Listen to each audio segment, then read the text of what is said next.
Our next talk is Confounding Collections, The Payne of Stewardship by Kimberly Cook from the Indiana Geological and Water Survey.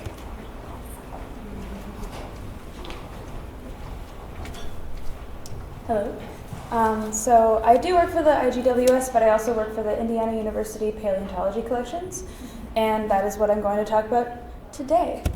So my talk is not just about one specimen, it's about this little box of specimens. So why are these bryozoa, brachiopods, and maybe a little rock chunk all together? I'm going to tell you. So E.R. Cummings is the gentleman who collected these things. He was a very prominent paleontologist in Indiana University's history. He started his tenure at the university in the early 1900s and served as the head of the geology department for a number of years. During his tenure, a large portion of his research was dedicated to understanding the Cincinnatian fauna of the geographic region around Cincinnati, Ohio. So that fauna is very important, actually, to paleontologists. They provide a record of the Richmondian invasion, which was an event that occurred in the late Ordovician, in which the sea levels rose, which allowed all the critters to swim further than they would have been able to before and occupy previously unoccupied ecological niches. So you can imagine that resulted in a large explosion of biodiversity.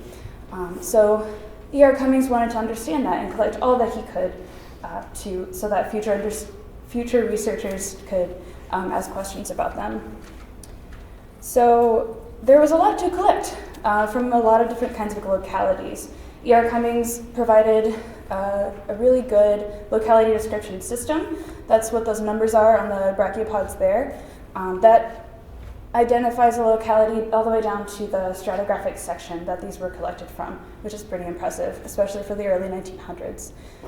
So you can imagine that some specimens may have labels, they might not have been identified, but they all have these locality numbers written on them, for the most part. As you can see, the bryozoa do not.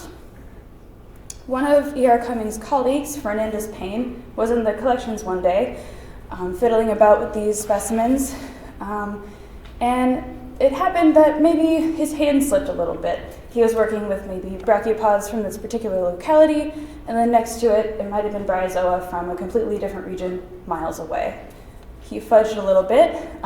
He might have told E.R. Cummings that maybe he messed them up. E.R. Cummings went into the collections, totally disconcerted, wrote up this little note that if you can't read it, it says, "Mixed up by Payne," underlined a couple times, "Confound him." With a very deliberate exclamation point at the very end.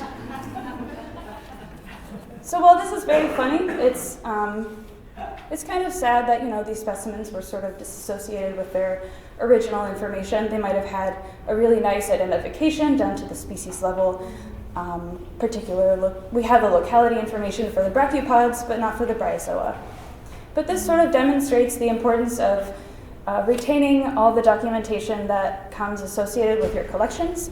Even if it's something like this, it's a really small piece of paper. It was written a little over 100 years ago. Why should you keep it? Well, it's a funny story, but it demonstrates the passion that we all feel, including Cummings, for the specimens that we have in our care. So they're not just specimens for research, education, whatever. They have a personality. They have a relationship with other people.